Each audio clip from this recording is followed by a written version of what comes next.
Hi, Mark here. Trust you're well. Welcome to one of our editing sessions. This week, which is Wednesday, the 24th of June 2026, we're going to be looking at Photoshop and the remove tools. These sessions are designed for photographers, creating strong foundations. Each week, we look at editing our images and we introduce skills each week. So we're building upon building upon building. Doesn't mean we're going to do everything with the remove tool tonight. We're going to show you what it is, and it's designed for somebody that, what is Photoshop? We're not going to bombard you with everything. Photoshop is a complex program. Do we need all the tools? I would argue we don't. Why do we need Photoshop? Do we just want classic? These are all the things we talk about in our sessions. Anyway, enough of the introduction. I hope this helps you. If it does, please like and subscribe. Ask a question in the comment. Remember, it's just an overview. There's multiple ways of doing the same thing in different applications, whether it's Lightroom, Lightroom Classic, Photoshop, On One, Mixsoft, Infinity, and so on. Stay safe, take care, and happy editing. Good evening and welcome to our editing session this week. Building on last week, strong foundations, we're going to look at Photoshop for photographers and the tool or some of the additional tools that are available to us. Now, please bear in mind, this is just an overview.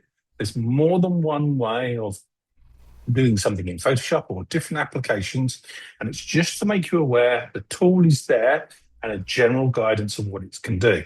So when we come back in a few weeks' time after going through all the toolbar of all the tools for photographers, you've got a firm understanding, a good foundation of the tools that are there, and then we'll start using them on images.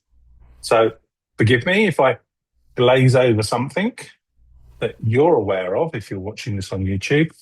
It's just an overview. Let's get started.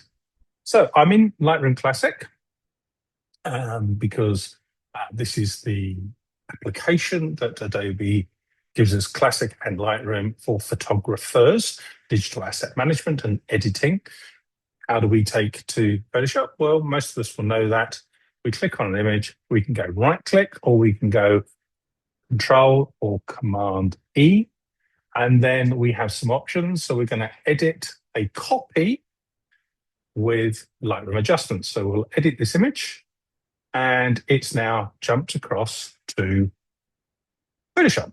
And I'm just going to click on the magnifying glass to fit my screen, fit top and bottom. So there's the image. Okay. So last week we looked at selection tools and crop. And this week we're going to look at the remove and peel tool, clone tool. And we're going to start though with the eyedropper tool. There's two functionalities. If I press right click, eyedropper tool, color sample tool. And we can click on the eyedropper and we can select a particular color. There it is there. We've selected it. And it's gone into my swatch down the bottom. This is important, this swatch. I will talk about this in a later day, but I can click on it and it will change the color in the swatch.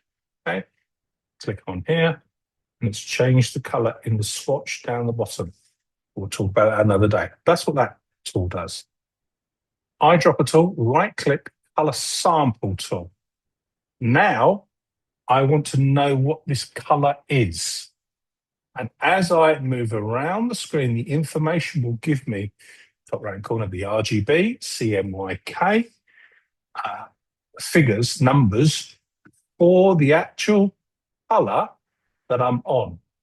Bear in mind, Photoshop is a application for more than just photographers, graphics designers, web designers, mobile phone designers, anything with design, whether it's books, videos. Photoshop is a Swiss Army penknife for all those applications or design functionality. We use workspaces to customize how we want it to look for us as the end user. We've set this up, as we went back 3 weeks ago, for a photographer. So this tool may not be relevant for us, but we might at some point, our client might want to, I want to have this picture on a background of this red color. The background's got to be red. And we're going to do a little bit of graphics designing, whether that's in Express, whether we're going to take that across to Illustrator or InDesign in the book. We want to know what this red color is. Well, by hovering the picker or tool over it, we can see in the information panel the actual color that we are hovering over. If I go back to the first tool, look at eyedropper and click on this red, it will place us here. But if I double click on the color picker down in the swatch, you'll actually see lots more information and you can adjust the color. So here's the hex number for websites.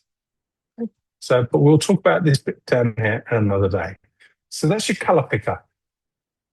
Now we come to remove tool. Okay. And this is a spot healing remove tool. And all we're going to do is we're going to remove gentleman's spots on his face, his moles. And we have different types of sizes of dots that we can remove. So I'm just increasing the size. Then we have hardness. Okay. So it makes it a softer. You see, it didn't quite remove it. I've clicked it a couple of times. Now it's removed it. Okay. And we have spacing. And we can add, if the product is at an angle, we can add an angle to this as well. So there are lots of functionalities. So we can have content-aware fill, texture. We can apply it to all layers. We have a workshop coming up all about layers, understanding layers. So we can apply removing these spots, and we're just looking at spots now. I'm just clicking. So all I'm doing is clicking. We can apply this to particular areas of the image, and we're just doing it. And it's exactly the same as Classic and Lightroom, but with Photoshop, we've got these more functionality. In Classic, it's a one function. It can just use that. Yeah, just click and it gets rid of it in Classic as a general statement. But we have a lot more tools, hardness, spacing. We have mode, so it can make it darker, lighter, color, luminosity. There's lots more things that we can do. This is just a general overview of the tool. Okay, so let's come out of that image. I'm not going to save it. And let's go back to Classic. I'm going to go to this image here. So I'm going to go right click and edit in Photoshop. It's going to come across and use it with the adjustments. And we're going to use the next tool. Okay, and this is a generative AI remove tool. And again, we can subtract, we can add, we can change the size of our brush, we can find distractions, people, wires, general distractions. Let's get rid of the AI tool. We can create a new layer. So if I click here, and when I draw over this, you can see it's a white. I can change the overlay color. It's white at the moment. I've just literally, I'm holding and I'm drawing on my subject. And now the AI will kick in and it will remove the surfboard. And there we go. But we can see we've got the shadow still here. So let's come around here. I should have included that in the selection. Okay. So this is a lot more powerful than Classic, because Classic is an editing tool. It's a digital asset manager, editor with some manipulation, not a lot, and sharing a piece of software for photographers. Photoshop is a creating, manipulating piece of software. And as you can see, it's built all this information behind the surfboard, which Classic is not designed to do. Okay. Okay, so now we're going to look at the remove tool. I'm going to making sure I'm on the layer that I want to work on. And I'm going to press the Option Alt key and click on a particular area that I want to heal from. So I'm going to copy this bit here. And now I'm pasting it, or I'm holding my left mouse key. And as you might see, a little cross. And as I move my mouse, the cross moves with me. So what I'm doing is I'm taking the area from here and I'm copying it onto here. So let's go back. Let's go back through on my history and let's start at the beginning. So we're starting clean. So I'm going to use the heal tool and I'm going to say, right, I want to take this area. It's very similar. Press the Optional Alt key, hold it. That sampled the area. And now I'm then going to draw by holding my left mouse key. And you can see on the left-hand side, the cross is the sampling area that it's taking. So if we went back to, let's say, one of the faces, so this face here, right-click, edit in, Photoshop, edit the image, and then we're going to move in. I'm going to use the same tool. I'm going to press the Option Alt key, making sure I'm on the layer that I want to work on. And I'm going to hold Option, click, and now, can you see, if I zoom really quite far in, let's go to this area here on his skin. Let's go to zoom in. All right, so we can see his texture of his skin. This is where this tool is really important. So I'm going to press the Option Alt key. I'm going to select this area of his skin. Now, you see, I'm bringing over the texture of his skin. And that's one of the differences in there. And again, I could reduce the hardness of the tool. And you can see, I'm moving around. You wouldn't really know. So if I press the Option Alt key here, close to it, and then just gently click in, away it goes. And again, I could make this smaller. Press my Option Alt key. And just click in there. And then you'd never know. And again, you can play with blend modes. Blend modes would allow us to make the area look different.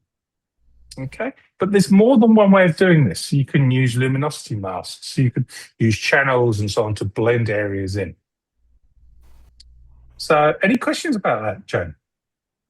Oh, that was really useful. Yeah, I don't use Photoshop a lot, but just doing it week by week, little steps. Is just, it's not complicating things. It's just giving you an idea of what each tool does. Yeah. And as I say, keep it simple. You know, not one person knows everything. We all do things different ways. They're all different tools to do things different ways. And it's about a collaboration of learning all these things.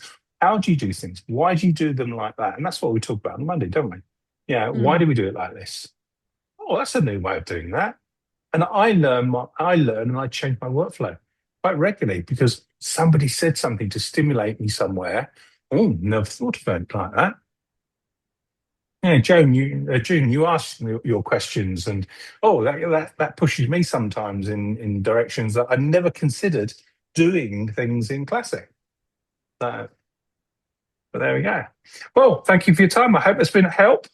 Thank you, June, for your input, and hope to see you tomorrow when we're going to look at what's new in Lightroom desktop version 9.4. Recording will be available tomorrow. Take care. Thanks. See you Thank then. you. Bye.